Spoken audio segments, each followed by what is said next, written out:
Juan es el evangelista que tiene ahí mucho cuidado, pone mucho cuidado en los detalles del tiempo, especialmente de la primera semana pública de Jesús. Si os fijáis, estamos viendo aquí la primera semana, especialmente los 3 primeros días del ministerio público de Jesús. Empezamos con el versículo 19, donde se nos comenta el testimonio de Juan. Versículo 29 nos dice al día siguiente, y versículo de número 35 dice al día siguiente, lo que nos dice que son 3 días. Entonces, los sucesos del primer día se encuentran en versículos 19 al 28, la historia del segundo día, versículos 29 al 34, y la historia del tercer día se desarrolla versículos 35 al 39. Si seguimos adelante, los 3 versículos 40 al 42 nos cuentan la historia del cuarto día y los acontecimientos del quinto día, versículos 43 a 51, y luego capítulo 2 se nos cuenta la historia, porque empieza diciendo 3 días después, pues la historia que se pasa 3 días después. Entonces estamos hablando de los primeros días del ministerio público de Jesús. Entonces el Evangelio de Juan empieza dando una introducción que hemos visto las últimas semanas sobre Jesús de manera general y lo que va a compartir Juan a lo largo de todo su Evangelio, y luego empieza con los primeros días del ministerio público de Jesús. Otra cosa más de introducción muy interesante aquí en el texto que hemos leído es que nos enseña quién está en oposición a Jesús ya desde el principio, y estos son los judíos. Los judíos aquí son los que vienen a interrogar a Juan el Bautista sobre quién era él, porque Juan el Bautista estaba bautizando, predicando el arrepentimiento, y los judíos pues vienen a cuestionarle, a preguntarle si era el Cristo, si era Elías, qué estaba pasando.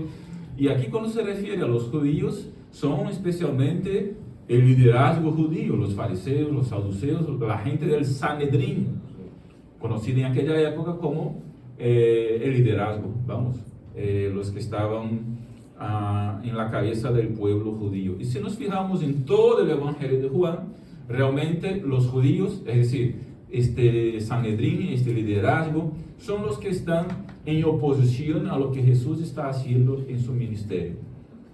Entonces, desde el principio aquí ya vemos las dos fuerzas: Jesús, que empieza su ministerio, y el liderazgo judío, que empieza en oposición a su ministerio. Y la primera acción de oposición es precisamente atacar a quien viene antes de él, al mismo Juan el Bautista.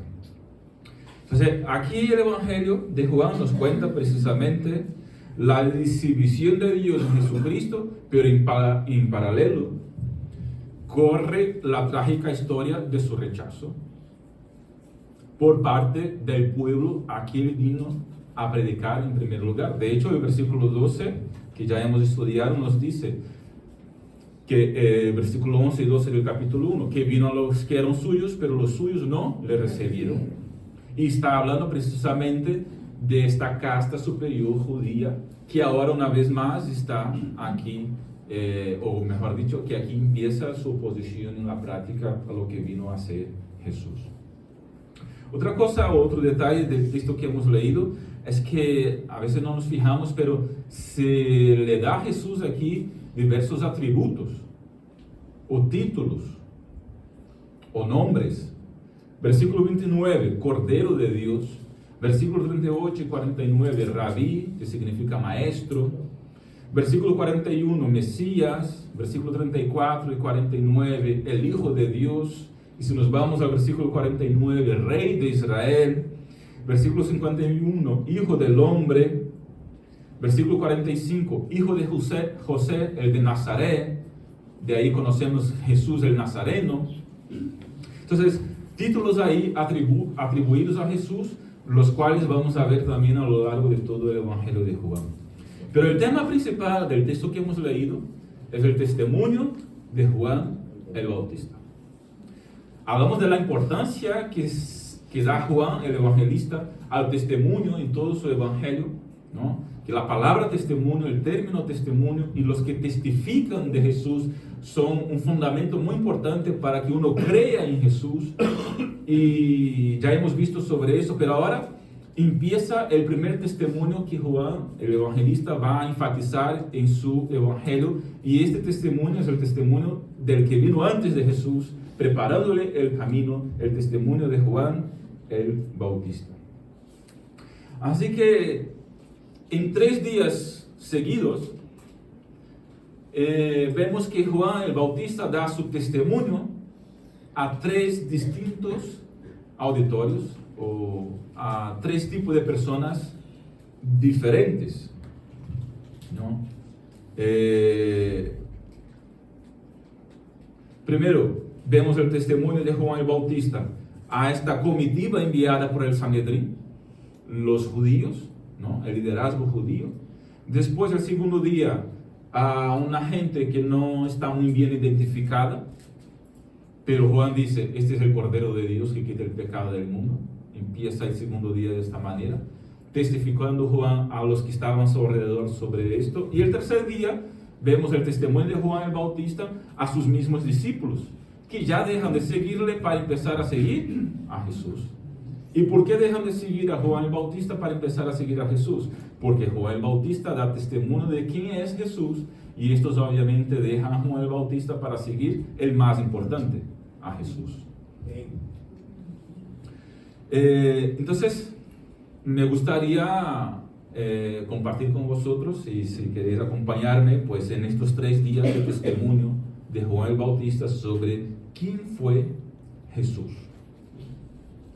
No fue la aparición de Juan el Bautista la cosa en la cual se centró el evangelista que estamos aquí leyendo, o lo que él comía, o cómo él vivía. Para el evangelista Juan, lo más importante de Juan el Bautista fue el testimonio que dio respecto a Cristo, de quién era Cristo.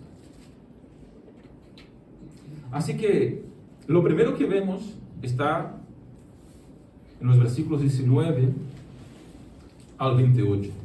Este es el primer día y el primer testimonio de Juan el Bautista a los que fueron enviados por el Sanedrín a preguntarle a él, a Juan el Bautista, quién él era, ¿verdad?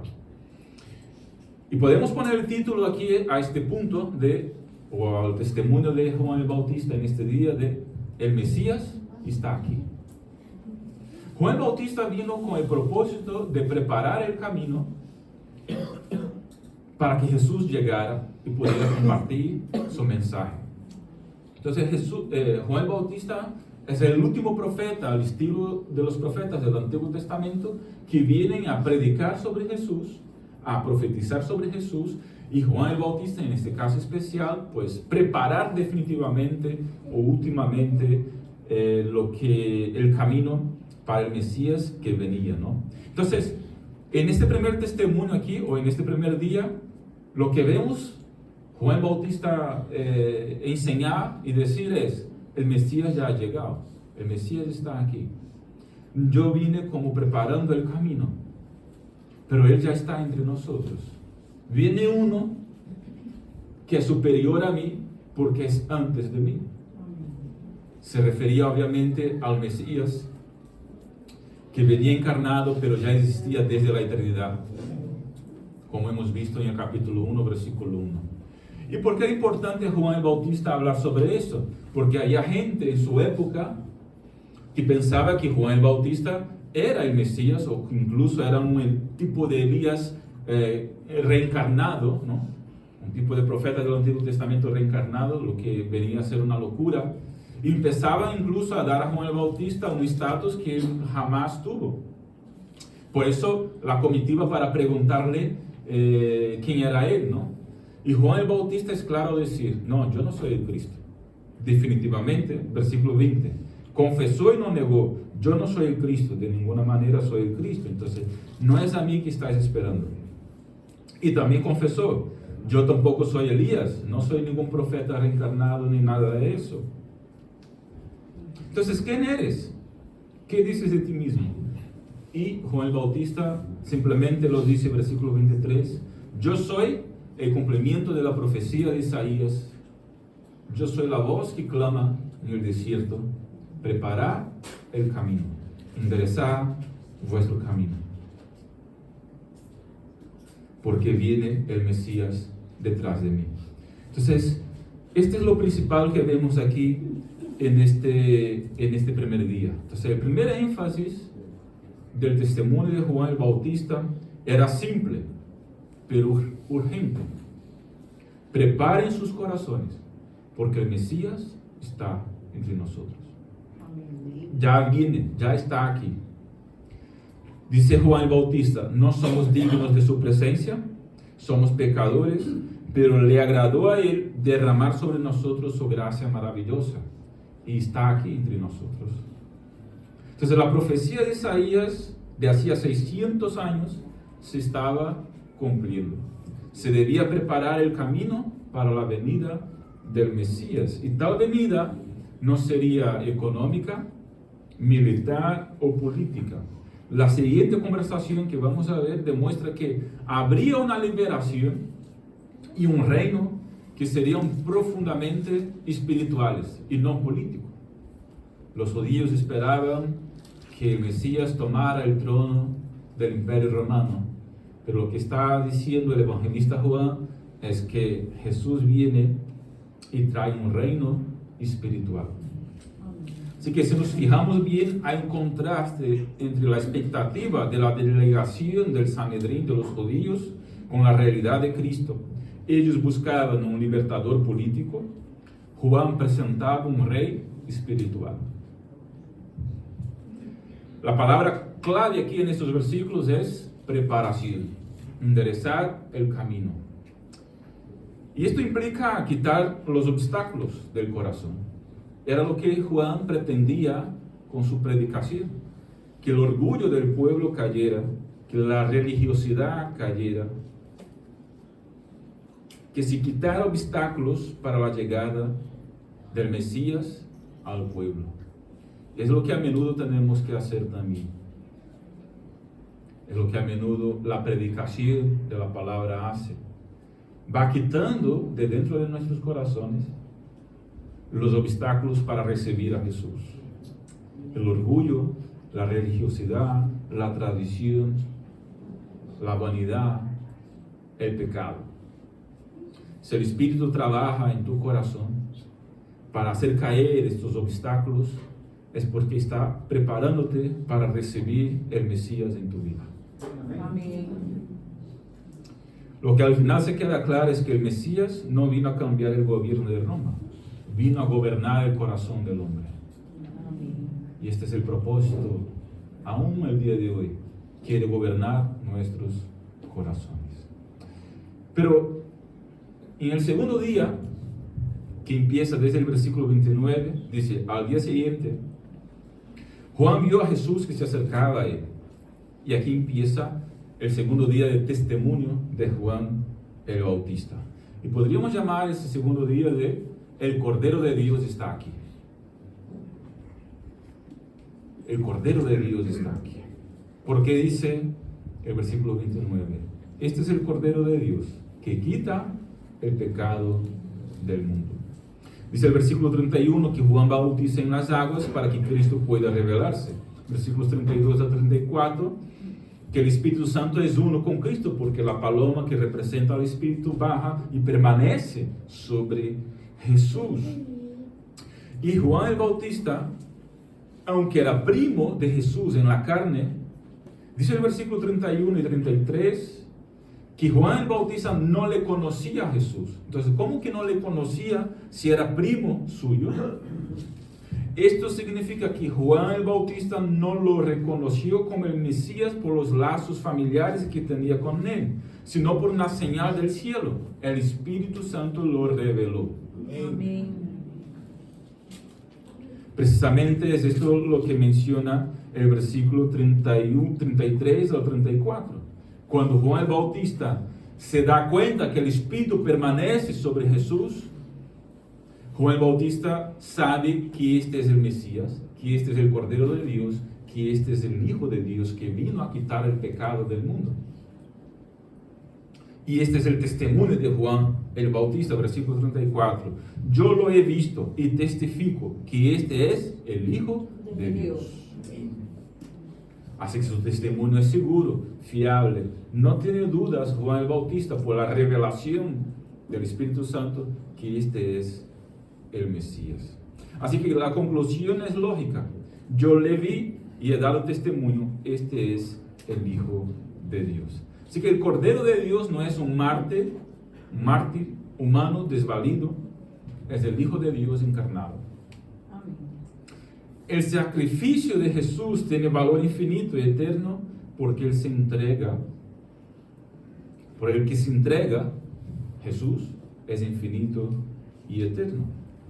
Así que a su primer énfasis de que el Mesías está aquí, Juan el Bautista agrega una exhortación igualmente convincente. ¿Cuál es?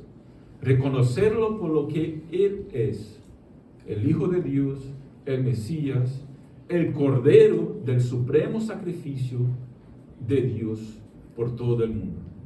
El sacrificio que será definitivo. El sacrificio que después de hecho ya no necesitará ningún otro. El sacrificio del Cordero de Dios. Este es el núcleo, de alguna manera, teológico de este pasaje, o doctrinal. Vamos a dedicar un poco más de tiempo a eso aquí. ¿Por qué un cordero? Uno puede pensar, ¿no? ¿Por qué un cordero? Aquí vemos que hay un trasfondo teológico del Antiguo Testamento muy importante para que comprendamos esto, ¿no? Para la mente judía, la palabra cordero activaba inmediatamente tres imágenes muy importantes. Primero, el cordero de la provisión de Dios, que se nos cuenta en Génesis capítulo 22. Cuando Dios pide a Abraham que sacrifique a su hijo Isaac, y Abraham sube el monte para sacrificar a Isaac, pero cuando está arriba del todo y lo va a sacrificar, Dios dice, hey, para, no lo hagas. Y cuando cuando Abraham gira, pues ve un cordero que está entre las ramas, entonces coge un cordero y lo sacrifica en lugar de Isaac. Decía Abraham antes, en el monte del Señor, el Señor proveerá. Porque Isaac le había preguntado, ¿estamos tú, estamos yo? Subimos al sacrificio, pero ¿dónde está el cordero? Isaac le preguntó a Abraham, su padre, ¿está tú, está yo? Subimos nosotros dos al sacrificio, pero ¿dónde está el cordero para el sacrificio? Y Abraham le contesta, en el monte del Señor, el Señor proveerá. Y cuando está en el monte para hacer el sacrificio de su hijo, pues Dios le para y le enseña la provisión del cordero detrás suyo, ¿no? Así que en Juan capítulo 1, versículo 29, el Bautista levanta la mano. Cuando el Bautista levanta la mano y señala a Jesús, de alguna manera también está respondiendo a Isaac. La pregunta de Isaac era, ¿dónde está el cordero? Aquí está el cordero que Dios proveyó de manera definitiva. Porque aquel cordero sustituyó a Isaac en el sacrificio. Pero los pecados de Isaac, los pecados de la gente, no estaban perdonados después de eso. Tenían que siempre hacer sacrificios. Entonces, de la misma manera que aquel cordero hizo provisión para Isaac, el Cordero de Dios, que es Jesucristo, hace provisión por todos nosotros. Amém. Que creemos en Él. El Cordero que tomó el lugar de Isaac estaba ya sacrificado. Jesús es el Cordero que toma nuestro lugar en la cruz. Amém. Para perdón de nuestros pecados. Teníamos que morir nosotros. Y Jesús muere en nuestro lugar. Iba a morir Isaac.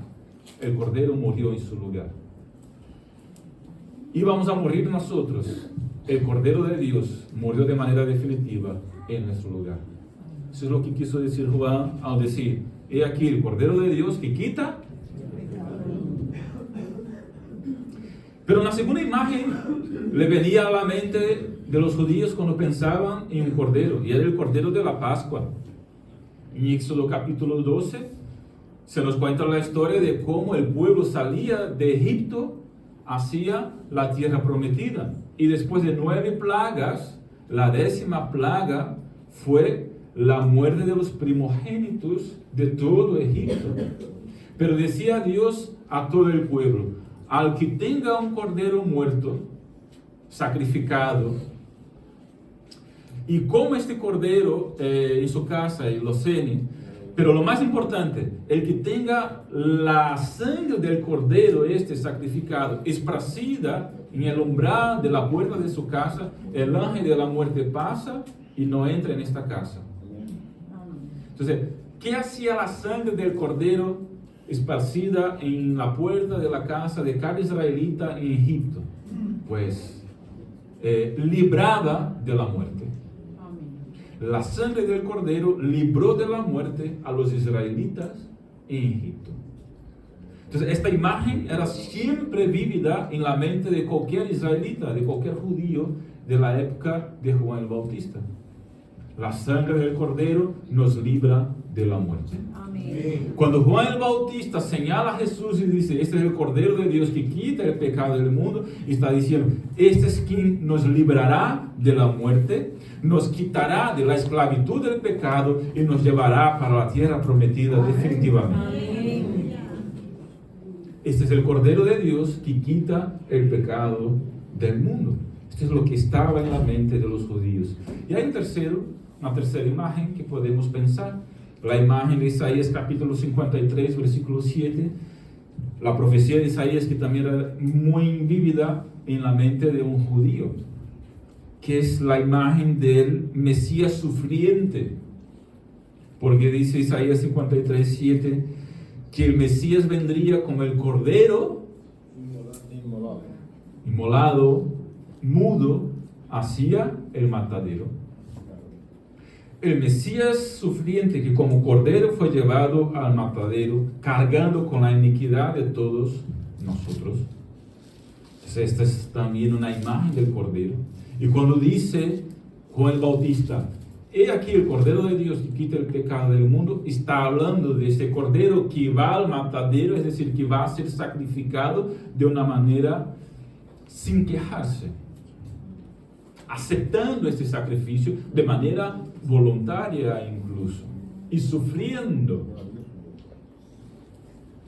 Esta era la profecía.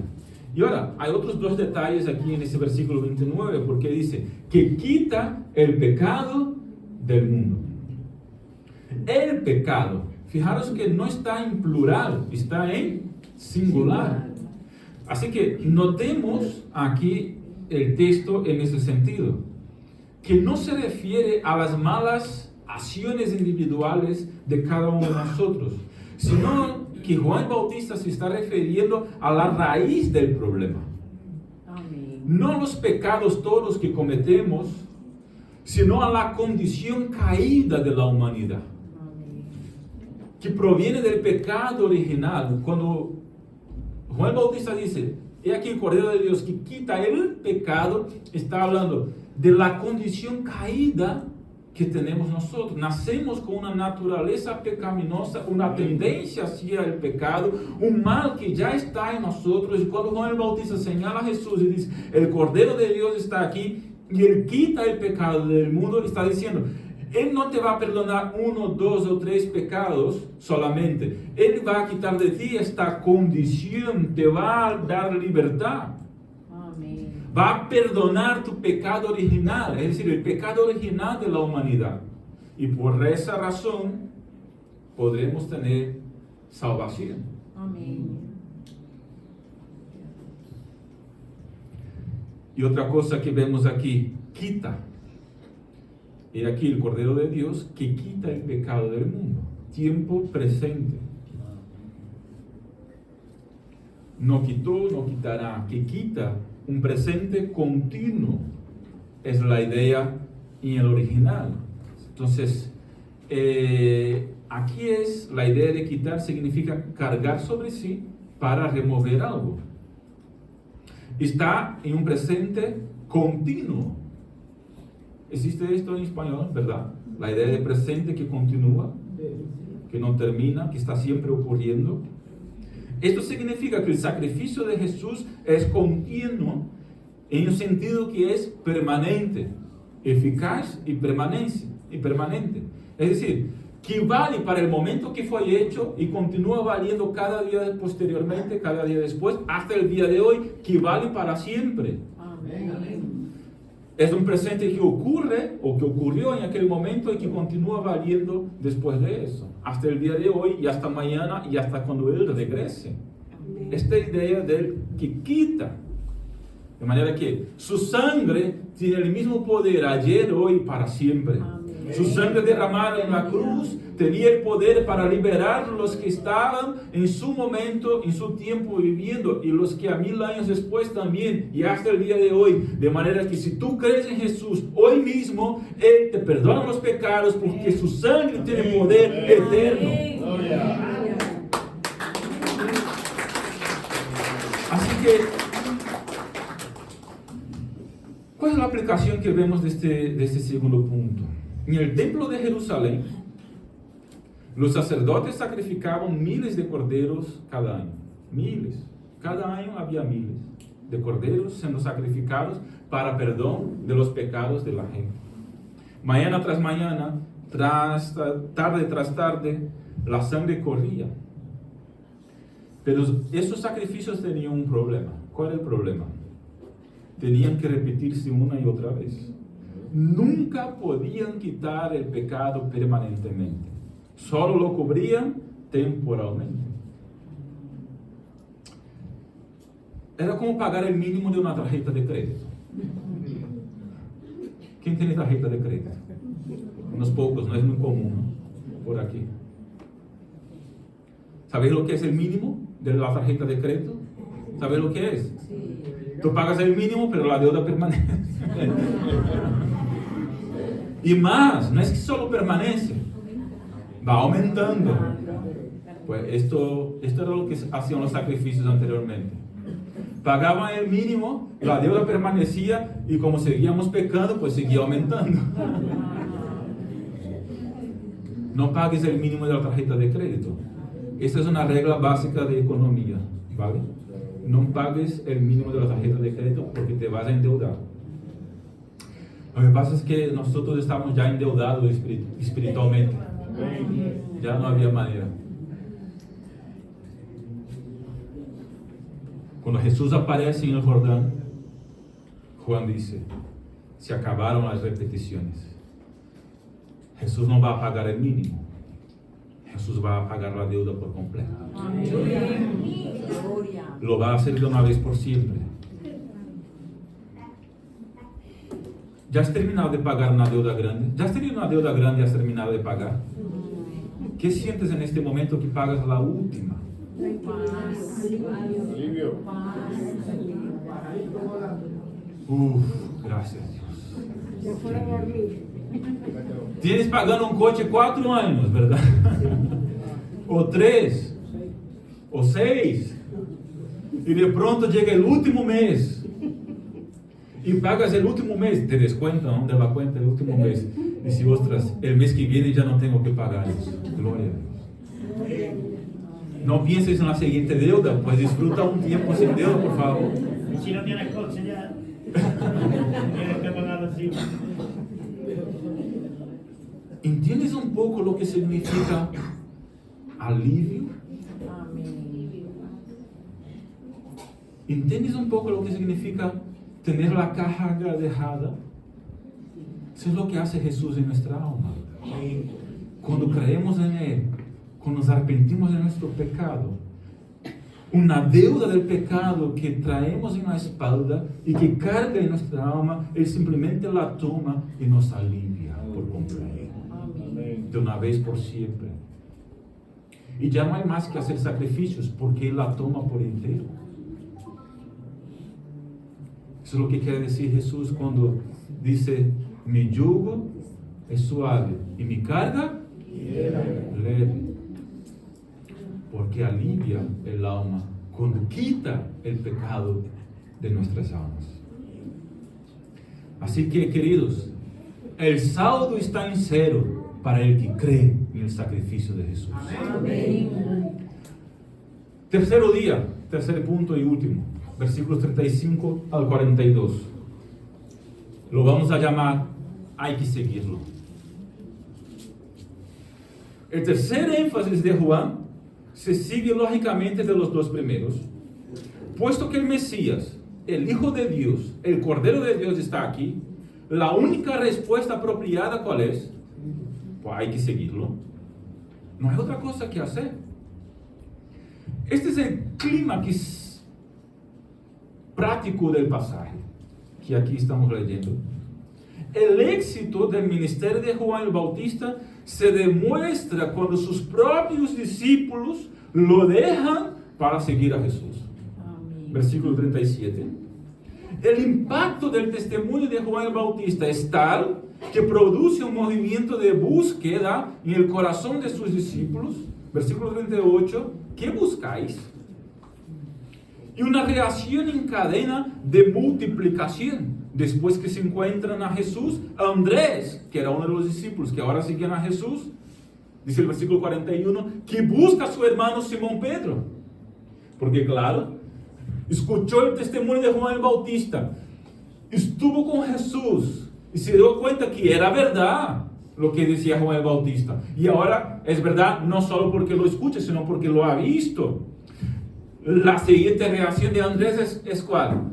Voy a llamar a mi hermano, a Simón Pedro, porque si hemos hallado el Mesías, lo tiene que saber. Y ahora va Andrés y testifica a Pedro. Podemos notar aquí muchas cosas muy interesantes, pero enfatizo dos detalles en el texto que nos ayudarán a aplicarlo a nuestro contexto. Aquí vemos el principio del discipulado, versículos 38 y 39. Cuando los dos discípulos siguen a Jesús, Andrés, los dos que seguían a Juan el Bautista, que reciben el testimonio de Juan el Bautista y ahora siguen a Jesús, vemos que Jesús les pregunta, ¿qué buscáis? Ellos responden, versículo 38, ¿dónde moras? Preguntan a Jesús. Jesús no les da un folleto, no los invita a una conferencia el domingo. ¿Qué dice Jesús a ellos? Venid y ved. Versículo 39. Y el texto añade un detalle íntimo. Se quedaron con él aquel día. Aquí vemos, queridos, que el discipulado no es un curso de salón de clases que se da 1 hora a la semana o un día específico. Es relación. Convivencia, estar juntos. Se quedaron con él aquel día. Jesús discipulaba en la casa, en el camino, compartiendo la vida. Hermanos, amigos, esto es lo que creemos. E intentamos vivir, digo intentamos, con la visión celular. Los pequeños grupos en los hogares, que ya me habéis escuchado hablar muchas veces. Porque el discipulado no se transfiere por información. Está muy bien que yo predique aquí y que vosotros tengáis información y esto forma parte, pero en esencia la información no basta. Se transfiere más que todo por asociación. Los discípulos no querían solo escuchar un sermón de Jesús, aunque han escuchado varios. Querían ver cómo vivía la vida, cómo oraba, cómo trataba a los demás. Esto es lo que pretendemos, una vez más pretendemos o intentamos con los pequeños grupos en los hogares. Un lugar relacional donde aprendemos a seguir a Cristo juntos. Cuando digo intentamos y pretendemos, es porque quiero hacer hincapié de que a veces no estamos en lo ideal y obviamente no somos perfectos, pero tenemos que seguir intentándolo. Amén. Y pretendiendo y luchando en esta dirección. Así que esta es la idea del discipulado. buscar vivir la vida juntos, tener relación, convivencia. Y aquí vemos otro detalle importante, el principio de la multiplicación, el poder del uno a uno. Porque Andrés recibe el testimonio de Juan el Bautista, luego está con Jesús, se da cuenta que es verdad, empieza a seguirle, deja de seguir Juan el Bautista para seguir el verdadero, obviamente. Y luego se multiplica otra vez. ¿Por qué? Hombre, está claro que este es el Mesías. Y dice que, versículo 41, Andrés encontró primero a su hermano Simón y le dijo, hemos hallado al Mesías. Andrés le llevó a donde estaba Jesús. Se encontró con su hermano, Pedro, le explicó que había encontrado al Mesías y, como si no fuera suficiente, ven conmigo para que lo veas tú también. Y lo lleva hasta Jesús. Entonces, ¿te das cuenta del proceso de multiplicación? Andrés es transformado tras pasar esa tarde con Jesús. Lo primero que hace al salir no es organizar un evento masivo, sino buscar a su hermano, a quien conocía, tenía relación, porque obviamente era su hermano. La multiplicación de discípulos en los pequeños grupos, en los hogares, en nuestro día a día, en nuestro diario vivir, no ocurre por grandes campañas, aunque están bien las grandes campañas, sino por testimonio relacional. Lo que tú compartes en tu trabajo, lo que tú compartes en tu relación familiar, ahí uno ve a Cristo. Andrés usó su puente familiar para traer a Pedro a Cristo. Eso es lo que anhelamos. Eso es lo que deseamos. Esto es lo que intentamos. Esto es lo que busco enfatizar cuando os animo o cuando nos animo a nosotros a compartir el Evangelio.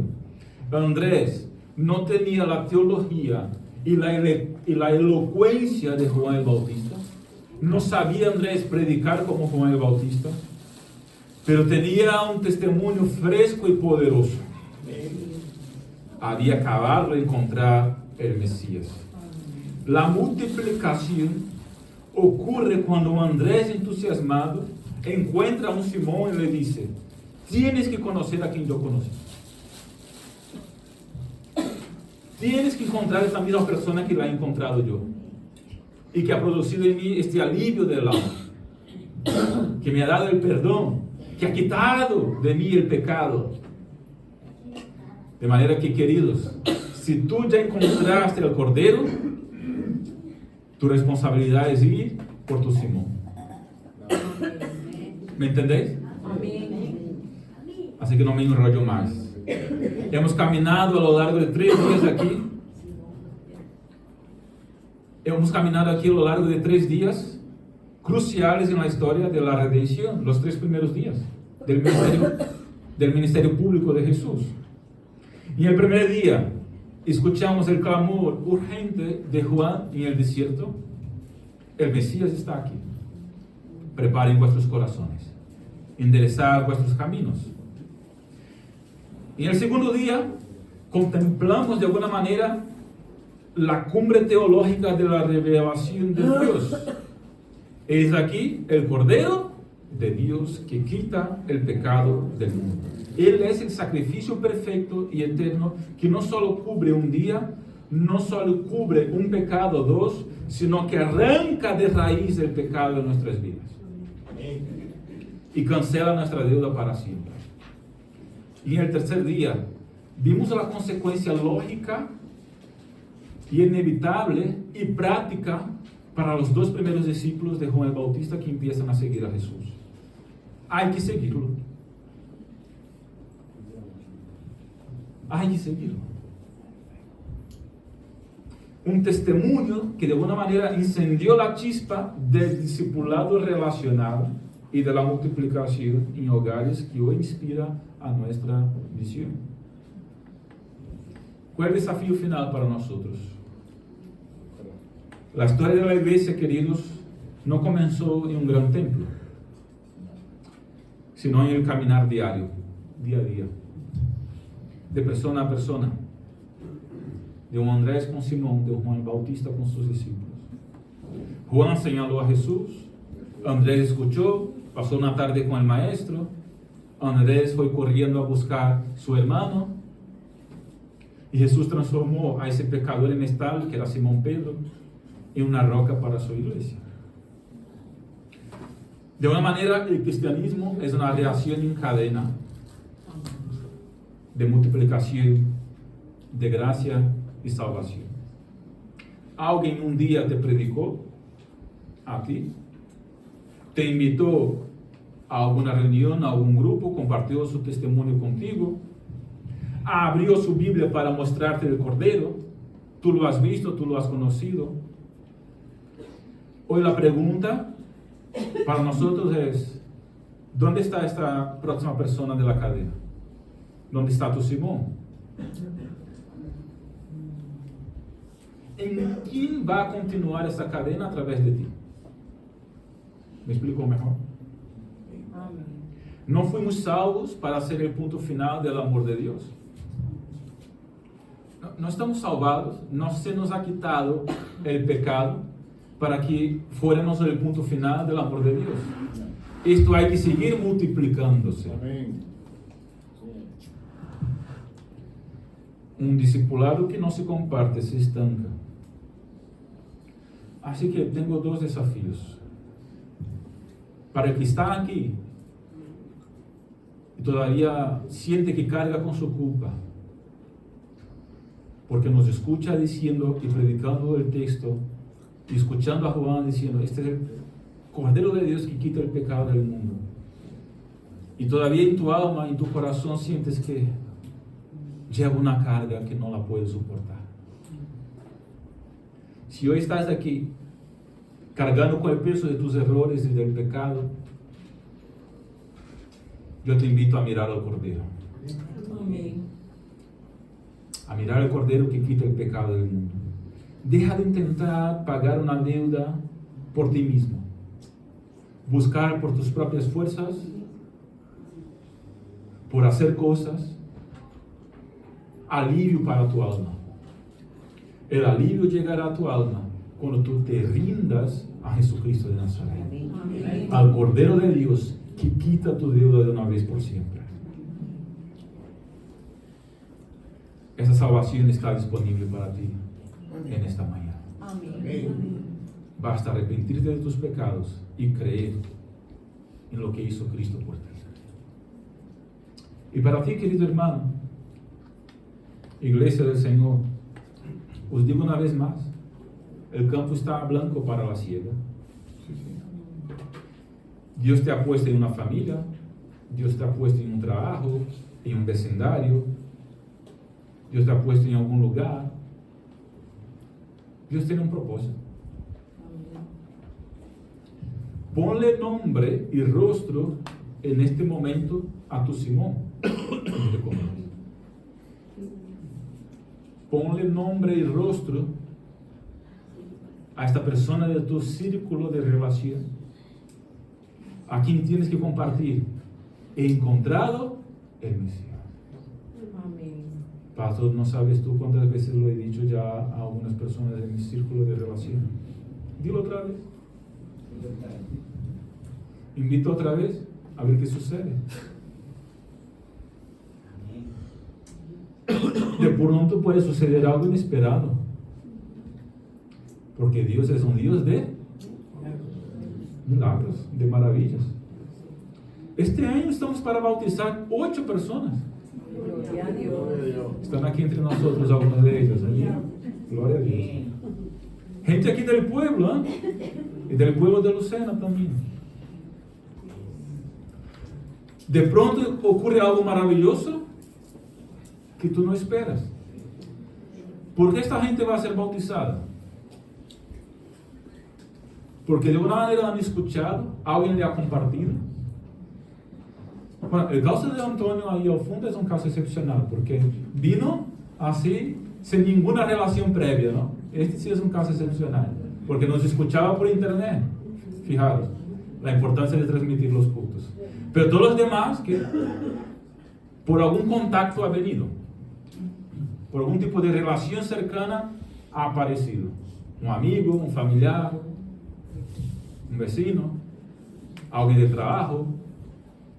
Así es como funciona la mayor parte de las veces. Por eso mi desafío para ti es: ponle nombre a tu Simón, ora por él, sigue el ejemplo de Andrés. Amén, queridos. Entonces, una vez más, si estás aquí y te sientes cargado, me escuchas diciendo esto, y el Espíritu Santo de alguna manera sientes un calor en tu corazón, sientes que el mensaje llega a tu corazón, de alguna manera que sientes un calor dentro de ti, como que si el Espíritu de alguna manera te estuvieras tocando de una forma que no habías sentido antes. Ten por cierto que no es porque yo estoy hablando bien o cualquier cosa por el estilo. Ten por cierto que es el Espíritu Santo que está tocando tu corazón en ese sentido. Y que de alguna manera está atrayendo a ti hacia Él. Para hacer lo que dijo Juan el Bautista que Él vino a hacer: quitar el pecado y traer alivio para tu alma. Amén. Si quieres que el Cordero quite tu pecado ahora mismo y que tú recibas perdón y salvación, ríndete a Jesús. Cree en esta palabra, que Él puede salvarte, perdonarte y darte vida eterna, y la recibirás en el nombre del Señor Jesús.